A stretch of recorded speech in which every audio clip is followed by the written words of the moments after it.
Не только увидеть, но и сесть за штурвал боевого самолета или вертолета. Такую возможность сегодня предоставили школьникам, студентам и не только. На площадке лабораторно-испытательного комплекса «Аэропорт» состоялся День авиации и технического творчества Уфимского университета науки и технологий. Тему продолжит Руслан Батыргареев.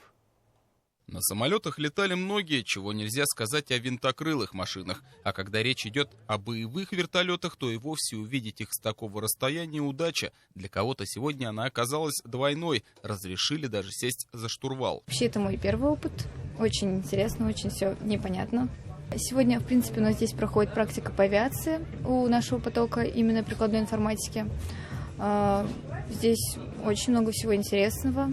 Рядом с многоцелевыми вертолетами Ми-8 и боевые самолеты, которые стоят на вооружении российской армии. К примеру, этот истребитель МиГ-29 раньше базировался в Государственном летно-испытательном центре Ахтубинска. Теперь это достояние лабораторно-испытательного комплекса «Аэропорт». Сверхзвуковой истребитель-перехватчик Су-27. Сюда он прибыл в 2011 году своим ходом, то есть приземлился в Уфимском аэропорту. Есть у крылатой машины и боевой опыт.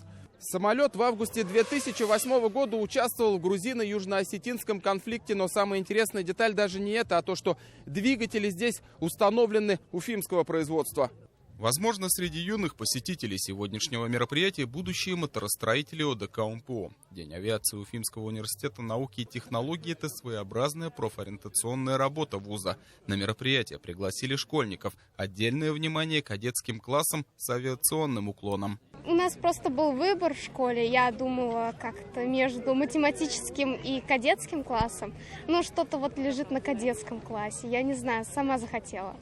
День авиации Уфимского университета науки и технологий, как в прошлом году, решили провести на площадке лабораторно-испытательного комплекса «Аэропорт». Только в этот раз, говорят организаторы, желающих увидеть настоящую военную авиатехнику, пообщаться с будущими авиаинженерами было намного больше. Цель мероприятия – это основная профориентационная, собрать школьников, показать возможности нашего университета в плане авиации. Ну, помимо авиационной составляющей, здесь еще много различных игр, конкурсов. Программа расписана практически на весь день. Открытые первенства по авиамоделям среди школьников, соревнования по робототехнике, велотрофии и футболу. Программа Дня авиации была насыщенной. Кроме этого, авиационно-технический праздник стал площадкой Дня открытых дверей сразу для двух факультетов вуза – авиационных двигателей, энергетики и транспорта и Института электротехнического инжиниринга. Руслан Батыргареев, Роберт Давлетбердин и Руслан Садыков. Новости. Уфимский район.